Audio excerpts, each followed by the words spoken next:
8:45 p.m. This is the Sri Lanka Broadcasting Corporation. The news edited by Lakshman Fonseca and read by Mario Vijayavardhana. The headlines. The World Bank says an average of 38,000 motor crashes cost 3 to 5% of the GDP annually. Landslide early warnings issued for 8 districts extended. The Turkish government says it wants to develop holistic relations with Sri Lanka. The Ministry of Health notifies that the daily coronavirus confirmations went past the 600 mark for the second day. The GCE O-level and A-level classes will begin in all the schools tomorrow. In the main news story, arrangements have been made to normalize the train services from tomorrow.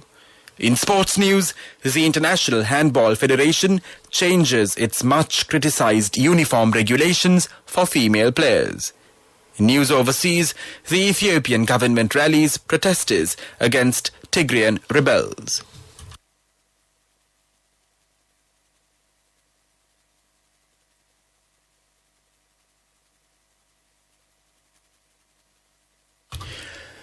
A recent World Bank report says an average of 38,000 motor crashes are occurring annually in Sri Lanka, resulting in around 3,000 deaths and 8,000 serious injuries. The estimated annual road crash deaths per capita is the highest among its immediate neighbors in South Asia and 5 times that of the best performing countries in the world. It points out high road crash fatalities and injury rates on Sri Lanka's roads are undermining the economic growth and progress made over the past decade on reducing poverty and boosting prosperity. It added, over 2/3 of road crash victims are productive, working-age adults between 15 to 64 years of age. The World Bank says unless urgently required measures are implemented, crash fatalities and injuries will steadily climb. It says it will be an issue vital to the country's health, well-being, human capital and economic growth. The World Bank also estimates that road crash fatalities and injuries could cost countries like Sri Lanka between 3 to 5% of the GDP annually. It is estimated that Sri Lanka will require an additional investment of almost $2 billion over the coming decade if it is to achieve the Sustainable Development Goal 3.6 target of a 50% reduction in national road crash fatalities. The National Building Research Organisation today issued landslide early warnings for Badulla, Galla, Kalutara, Kandy, Kagalla, Kurunegala, Matale and Ratnapura. Once again, the National Building Research Organisation today issued landslide early warnings for Badulla, Galla, Kalutara, Kandy, Kagalla, Kurunegala, Matale and Ratnapura. The organisation requests the people in those areas to be watchful on the sudden appearance of water sprouts, cracks on walls and on the soil, as these may be signs of impending landslides. The Disaster Management Centre has also issued a Level 2 amber warning for the Rattata and the Ukuvela areas of the Matale district. As the area received rainfall exceeding 100 millimetres in the past 24 hours, residents of the two areas have been asked to be on alert until tomorrow afternoon for possible earth slips, rock falls and ground subsidence and to evacuate to safer locations if the need arises. Furthermore, a Level 1 yellow alert has been issued for 7 districts to be watchful of the possibilities of similar happenings. They include Alla and Passara in Badulla, Nagoda, Baddegama, Alpitia and Neluva in Gaul and several places in the district of Kandy. Once again, a Level 1 yellow alert has been issued for 7 districts to be watchful of the possibility of similar happenings. They include Alla and Passara in Badulla, Nagoda, Baddegama, Alpitia and Neluva in Gaul and several places in the district of Kandy. The Disaster Management Centre also said 5 persons have died, 2 have been injured and another person has been reported missing due to the prevailing inclement weather conditions in parts of the country. The Department of Irrigation also advises the people living in the lowland areas around the reservoirs to remain cautious of water levels. The Turkish government says Turkey wants to develop holistic relations with Sri Lanka. Inaugurating a new office of Sri Lanka's Antalya Honorary Consulate General in the town of Alanya, the Turkish Foreign Minister Mevlut Cavusoglu said the Turkish government is to promote cooperation with Sri Lanka in fields such as economy, culture and education.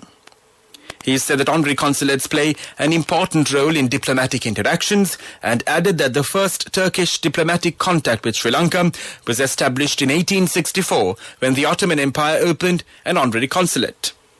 Turkey was one of the first countries to recognize Sri Lanka following its independence in 1948, he added. The minister said bilateral ties have grown stronger since a tsunami rocked Sri Lanka in 2004 and President Recep Tayyip Erdogan paid a visit to the country at the time. Commenting on financial relations, he said the two countries set a trade target of $500 million annually. He suggested that maintaining economic relationships based on a few specialized products would be unsustainable and that trade ties should be made more diverse. The Turkish diplomat said health and tourism sectors should also be explored and incorporated into relations. This news broadcast comes to you from the Sri Lanka Broadcasting Corporation.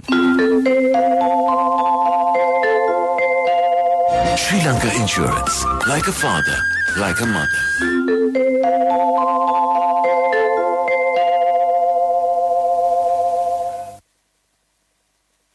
The Ministry of Health says the daily coronavirus confirmations went past the 600 mark for the second day.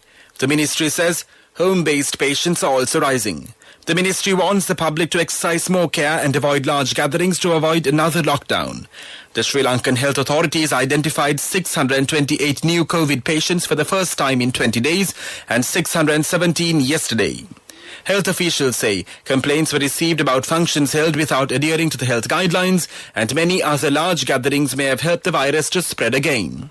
Dr. Malkanthi Galhena of the Home-Based Treatment Centre said the system has registered more than 1,000 patients within a week compared to the last 2 weeks of October. She said that there had been around 3,000 patients in the system during the last 2 weeks, but by this week it has increased up to around 4,000 patients. Dr. Malkanthi is optimistic that more control would come with the rollout of the booster dose.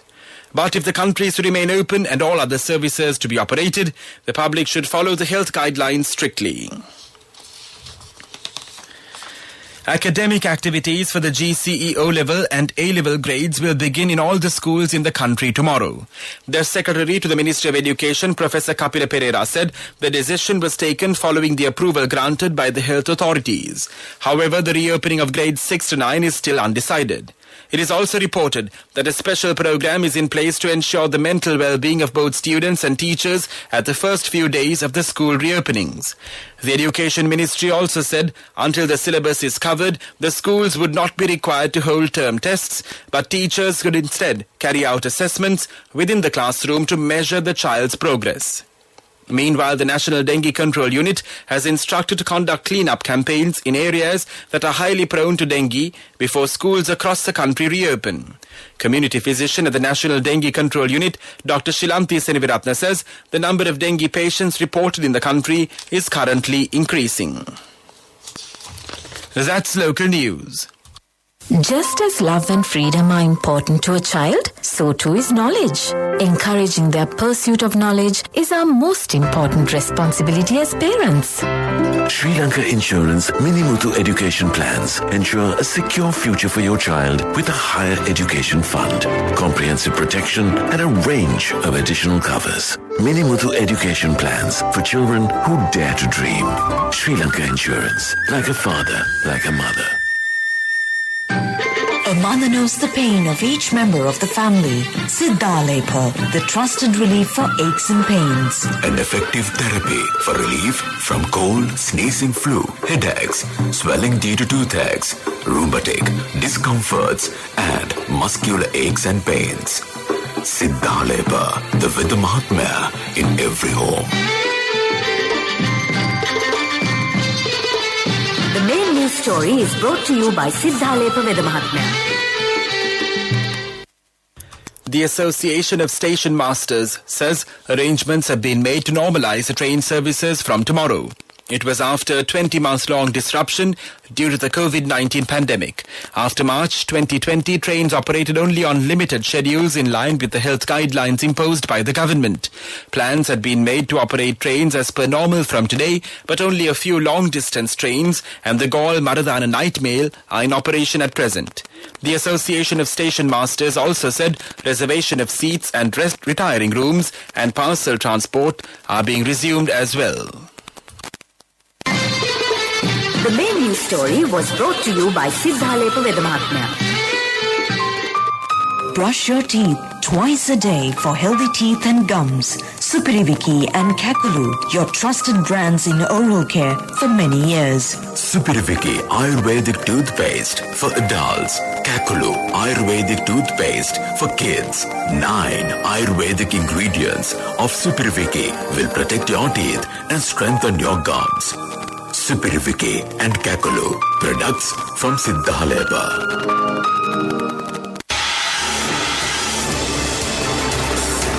This is Watchlight.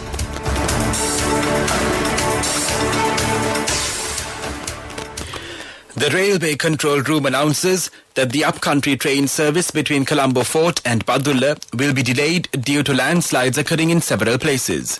Although the train service is in operation at present, trains will not be operated to Badulla today. It is expected that the train service between Colombo Fort and Badulla will resume once the track is fully restored. The Railway Control Room also stated that the prevailing weather conditions have also hampered the operation of trains on the Kandyan route. Coming up, World News.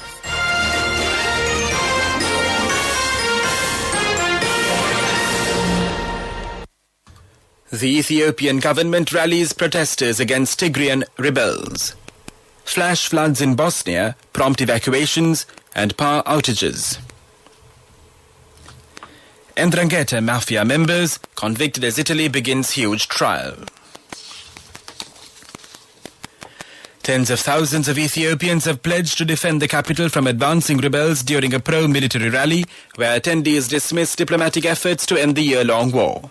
The rally in central Addis Ababa, taking place today, was the government's latest attempt to show up public support for the conflict against the Tigray People's Liberation Front and allied groups.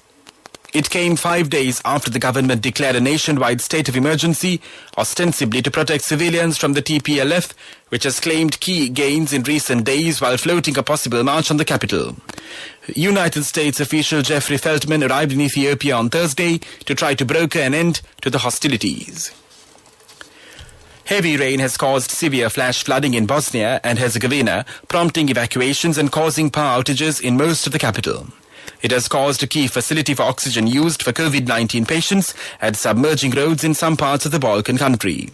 The only certified medicinal oxygen filling plant in Bosnia, part of Germany's Messe Group, was among workplaces and homes in the suburbs of Sarajevo that had to be evacuated after being overrun by fast-moving floodwater on Friday. Avto Delic, general manager of Messe's Bosnia branch, said the plant was completely submerged and voiced concern that hospitals around the country treating COVID-19 patients might run out of medicinal oxygen. An Italian court has sentenced 70 members of the powerful mafia group, the Ndrangheta, in the first stage of the biggest mafia trial in decades. Defendants faced charges including attempted murder and extortion.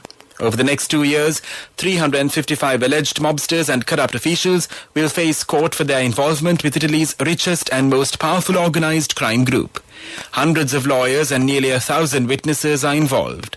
Saturday's maxi trials took place behind closed doors in a specially converted courtroom in the Calabrian city of Lamezia Terme. Those accused had opted for a speedy trial which allowed them to have their sentences reduced by a third if found guilty. Judges handed 6 of those convicted the maximum 20-year sentence that prosecutors had asked for. And now the main points of the World News segment once again. The Ethiopian government rallies protesters against Tigrayan rebels. Flash floods in Bosnia prompt evacuations and power outages. And Ndrangheta mafia members convicted as Italy begins huge trial.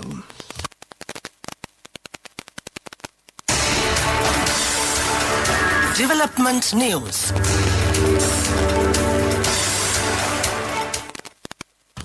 The Sri Lanka-Russia Business Council of the Ceylon Chamber of Commerce held its 18th annual general meeting as a virtual event recently. The Embassy of Russia's Chargé d'Affaires Alexei Britanov was the chief guest. The newly elected president of the Sri Lanka-Russia Business Council, Kolita Wickramasinghe, assured that even though most businesses are facing challenges due to the unfortunate circumstances experienced globally, the time is opportune for businesses to look for avenues of opportunities, keeping in line with the objectives of the Business Council. Wickramasinghe further highlighted the potential for products such as tea, seafood, fruits and vegetables, cocoa peat and services to be promoted in collaboration with commerce in Russia. Moving on with sports news. The International Handball Federation has changed its much-criticized uniform regulations for beach handball, meaning female players will now wear shorts instead of bikini bottoms. The change comes after the Norwegian women's beach handball team was fined for wearing shorts in a game against Spain earlier this year. The European Handball Federation had said the shorts were improper clothing in the statement announcing the €1,500 fine, €150 per player. The new uniform regulations, which are dated October 3rd, state that female athletes must wear short, tight pants with a close fit and also include tank tops for women rather than the crop tops stipulated in the old regulations. Male players are also instructed to wear tank tops and shorts, although there is no stipulation for the shorts to be tight-fitting as stated in the women's regulations. Cash through NSP globally and win wonderful gifts locally. Will you be the lucky winner of the NSP Golden Jubilee? 50 co-sovereigns for the top prize winner of the NSP Golden Jubilee. Scooters for the 10 second prize winners. iPhones for the 10 third prize winners. Mountain bikes for the 29 fourth prize winners. From October 1st, 2021 to September 30th, 2022. Remit a minimum of $100 or an equivalent amount in any foreign currency through NSB U-Trust for 6 months consecutively. Send more money and increase the chances of winning. Business News, sponsored by National Savings Bank, the safest place for your money. X-Pac Corrugated Cartons Limited 700 million LKR initial public offering IPO witnessed 6,000 plus applicants seeking to subscribe, resulting in an 11x oversubscription.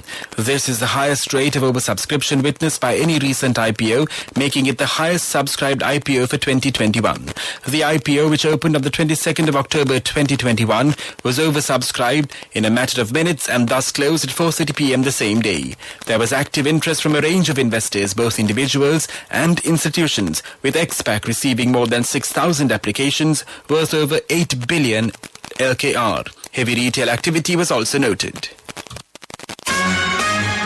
Business News, sponsored by National Savings Bank, the safest place for your money. Cash through NSP globally and win wonderful gifts locally. Will you be the lucky winner of the NSP Golden Jubilee? 50 co-sovereigns for the top prize winner of the NSP Golden Jubilee. Scooters for the 10 second prize winners. iPhones for the 10 third prize winners. Mountain bikes for the 29 fourth prize winners.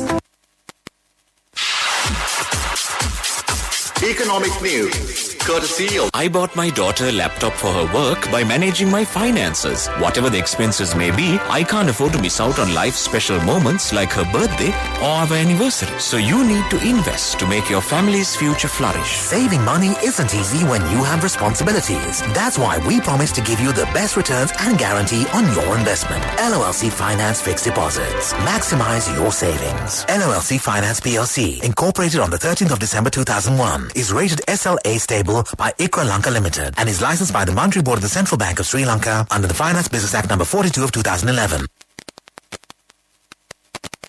The World Bank, in its twice-yearly regional update, says Sri Lanka's economy is projected to grow by 3.3% in 2021, but the medium-term outlook is clouded by pre-existing macroeconomic weaknesses and the economic scarring from the COVID-19 pandemic. It added a gradual recovery will likely lead to corresponding improvements in labour market conditions. Most countries in South Asia are far from pre-pandemic trend levels.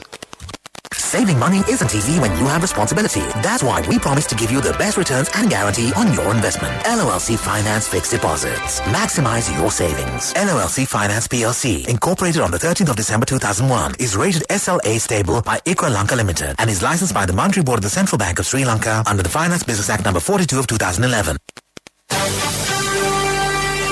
Weather report was sponsored by Dialogue, in partnership with the Ministry of Education, brings Nanasa app, a trilingual educational mobile app for online learning with video-based lessons from grade 1 to A-levels. Now your child can study with ease on your mobile with the Nanasa app. No subscription fees. Download via Google Play Store, App Store, Huawei Store or Windows. Dialogue, the future today. The Met Department says showers or thundershowers will occur at times in the western, Sabragamuwa, central, northwestern and northern provinces and in the Galle and Mathura districts tomorrow. Heavy showers of more than 100 millimeters can be expected at some places in these areas. Showers or thundershowers will occur at several places elsewhere, particularly in the afternoon or night. Fairly heavy showers of more than 75 millimeters can be expected at some places in these areas. The department also requests the public to take adequate precautions to minimize damages caused by temporary localized strong winds and lightning during the thunder showers. Weather report was sponsored by Dialogue, in partnership with the Ministry of Education, brings Nanasa app, a trilingual educational mobile app for online learning with video-based lessons from grade 1 to A-levels. Now your child can study with ease on your mobile with the Nanasa app. No subscription fees. Download via Google Play Store, App Store, Huawei Store or Windows. Dialogue, the future today. And now the headlines of this news broadcast once again. The World Bank says an average of 38,000 motor crashes cost 3 to 5% of the GDP annually. Landslide early warnings issued for 8 districts extended. The Turkish government says it wants to develop holistic relations with Sri Lanka. The Ministry of Health notifies that the daily coronavirus confirmations went past the 600 mark for the second day. The GCE O-level and A-level classes will begin in all the schools tomorrow. In the main news story, arrangements have been made to normalize the train services from tomorrow. In sports, the International Handball Federation changes its much criticized uniform regulations for female players. In news overseas, the Ethiopian government rallies protesters against Tigrayan rebels. That concludes this news broadcast, and now it's back to Chandima Veerakode on the other side. Over to you, Chandima. Thank you very much, Mario. That was Mario Vijayavardhana bringing you the night bulletin of news. You're with Radio Sri Lanka on 97.